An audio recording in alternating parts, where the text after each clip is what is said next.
آپ نے سنا ہوگا حضور نے سورہ رحمان کے بارے میں فرمایا ہے، سورۃ الرحمن عروس القرآن، یہ سورہ رحمان جو ہے یہ قرآن کی دلہن ہے۔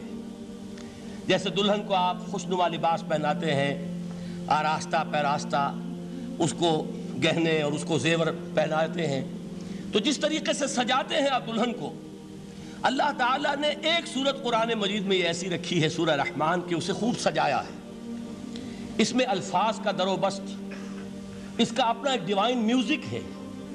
وہ تو اللہ تعالیٰ قراء جو ہے خاص طور پر مصر کے قراء، اللہ تعالیٰ ان پر رحمت نازل فرمائے، ان کی خطاؤں سے درگزر کرے۔ جس طرح قرآن کے انٹرنسک میوزک کو انہوں نے واضح کیا ہے، واقعہ یہ ہے کہ اگر یہ لوگ نہ ہوتے، شیخ عبد الباسط محمد عبد الصمد، شیخ محمود خلیل الحصری، یہ لوگ کہ جنہوں نے قرآن کے اس غنا میوزک، یہ لفظ جو ہے آپ حیران نہ ہو کہ میں یہ کوئی شاید توہین کر رہا ہوں قرآن کی، حضور نے یہ لفظ استعمال کیا ہے، تغنو، اس قرآن کو اچھی سے اچھی خوشلحانی کے ساتھ پڑھو۔ من لم یتغن بالقرآن فلیس منا، جو قرآن کو بہتر سے بہتر انداز میں، اچھی سے اچھی آواز میں، خوشلحانی کے ساتھ پڑھنے کی کوشش نہیں کرتا، وہ ہم میں سے نہیں ہے۔ بلکہ ایک مرتبہ حضور رات کے وقت آپ گشت پر تھے اپنے ساتھیوں کے حالات معلوم کرنے کے لیے۔ حضرت ابو موسیٰ اشعری رضی اللہ تعالیٰ عنہ ایک صحابی ہیں، ان کے گھر کے پاس سے گزر ہوا، وہ رات کو تہجد پڑھ رہے تھے، کھڑے ہوئے کیف کے عالم میں قرآن تلاوت کر رہے ہیں۔ حضور کو بہت پسند آئی ان کی قرات، کافی دیر تک وہاں کھڑے سنتے رہے۔ اب انہیں کیا پتا کون سن رہا ہے۔ بالکل اسی طرح سمجھ لیجئے ایک بات یاد آئی ہے، حضور فرماتے ہیں کہ جس طرح کان لگا کر اللہ قرآن کو سنتا ہے، کسی چیز کو نہیں سنتا۔ ہمیں نظر نہیں آتا نا، ہمیں معلوم نہیں، ہم قرآن پڑھ رہے ہیں تو سننے والا کون ہے؟ سب سے زیادہ کان لگا کر خود اللہ۔ یہاں اس لیے مجھے یاد آیا کہ ابو موسیٰ اشعری کو کیا پتا تھا کہ کون سن رہا ہے؟ وہ اپنی کیفیت میں نماز میں تہجد میں قرآن کی تلاوت کر رہے تھے، اور ظاہر بات ہے ان کے گھر ایکڑوں میں بنے ہوئے نہیں تھے، ایک ایک کمرہ، ایک ایک کوئی حجرہ، ایسے ہی تو گھر تھے نا صحابہ کے، لہذا حضور پاس سے گزرے، آواز آئی، کافی دیر سنتے رہے۔ اس کے بعد آپ تشریف لے گئے، صبح فجر میں ملاقات ہوئی تو حضور نے تحسین کے انداز میں فرمایا، یا ابا موسیٰ انک قد اوتیت مزمارا من مزامیر آل داؤد، اے ابو موسیٰ تمہیں تو آل داؤد کے سازوں میں سے ایک ساز اللہ نے عطا فرما دیا ہے۔ جس طرح حضرت داؤد، لہن داؤدی مشہور ہے کہ جب وہ پچھلے پہر رات کو حمد کے ترانے الاپتے تھے، قرآن میں ہے کہ پرندے شامل ہو جاتے تھے ساتھ، اور پہاڑ وجد میں آتے تھے، پہاڑ بھی ان کے ساتھ شریک ہوتے تھے۔ تو جس طرح کا اللہ نے ان کو لہن عطا فرمایا تھا، حضور نے تحسین کے انداز میں فرمایا ہے ابو موسیٰ اشعری، اللہ نے تمہیں بھی آل داؤد کے سازوں میں سے ایک ساز عطا فرمایا۔ بہرحال قرآن مجید کا جو یہ میوزک ہے، قرآن کے الفاظ کا جو حسن ہے، جہاں تک حسن معنوی ہے وہ تو ہر لفظ میں ہے، لیکن یہ حسن ظاہری، حسن صوتی، حسن لفظی، یہ اپنے کلائمیکس پر آپ کو نظر آئے گا سورہ رحمان میں۔ لیکن قرآن میں یہ سورت اس اعتبار سے بھی ممتاز ہے، اس کی 4 آیات پر ذرا توجہ کریں گے، عجیب حقائق سامنے آئیں گے۔ جہاں یہ قرآن مجید کے حسن صوت اور حسن لفظی کی معراج ہے، وہیں اس کی پہلی 4 آیات میں 4 چوٹی کی چیزوں کا ذکر ہے، سب سے اونچی چیزیں۔ پہلی آیت کیا ہے؟ الرحمن، ایک آیت ہو گئی۔ رحمان کیا ہے؟ اللہ کا نام ہے۔ کبھی آپ نے غور کیا اللہ کے ناموں میں سب سے پیارا نام کون سا ہوگا؟ رحمان۔ کیوں؟ اس کا مادہ کیا ہے؟ رحمت۔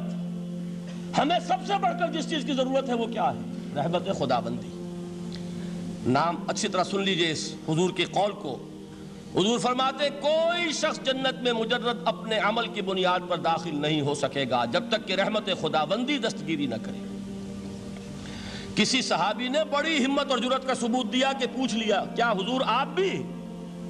جب آپ نے فرمایا کوئی شخص داخل نہیں ہو سکتا جنت میں محض اپنے عمل کی بنیاد پر جب تک کہ رحمت خداوندی جو ہے وہ دستگیری نہ فرمائے۔ پوچھا گیا کیا آپ بھی؟ آپ نے فرمایا ہاں میں بھی۔ آپ انداز کیجئے کہ اگر محمد الرسول اللہ بھی رحمت خداوندی کے ضرورت مند ہوں تو تاب دیگراں چہ رسد، ہماری تو سب سے بڑی ضرورت رحمت خداوندی ہے۔ اب یہ رحمت جو ہے قرآن مجید میں اللہ تعالیٰ کی یہ شان 2 الفاظ کے ذریعے سے آتی ہے، رحیم اور رحمان، اور کوئی مادہ نہیں ہے جس سے 2 نام بنتے ہوں اللہ کے، لیکن یہ مادہ ہے واحد رحمت کا کہ جس سے رحمان بھی ہے رحیم بھی ہے۔ رحیم صفت مشبہ ہے، رحمت دائم ہو جائے گی، مستقل ہوگی تو رحیم کہیں گے، اور رحمان اس میں رحمت کی ہے وہ شان ہے کہ جیسے ٹھاٹھے مارتا ہوا سمندر ہو، ہیجان کی کیفیت، طوفانی کیفیت، رحمت خداوندی کا طوفانی جوش، وہ ہے رحمان۔ آپ تو رہتے اس علاقے میں ہیں، آپ کو معلوم ہے عرب اگر بھوکا مرا جا رہا ہو تو کیا کہے گا؟ انا جوعان۔ پیاسا مرا جا رہا ہو انا عطشان۔ بہت غضبناک ہوگا غضبان، غضبان آصفہ قرآن میں آیا ہے، بہت غضبناک۔ رحمان جس کی رحمت جو ہے جوش میں ہے، ٹھاٹھے مارتے ہوئے سمندر کے مانند۔ تو یہ اللہ تعالیٰ کے ناموں میں سب سے پیارا نام۔ اب آگے چلیے، الرحمن علم القرآن، رحمان نے قرآن سکھایا۔ رحمت خداوندی کا سب سے بڑا مظہر، رحمان کی رحمانیت کا سب سے بڑا مظہر قرآن ہے۔ ان میں جو منطقی ربط ہے اس کو سمجھتے جائیے۔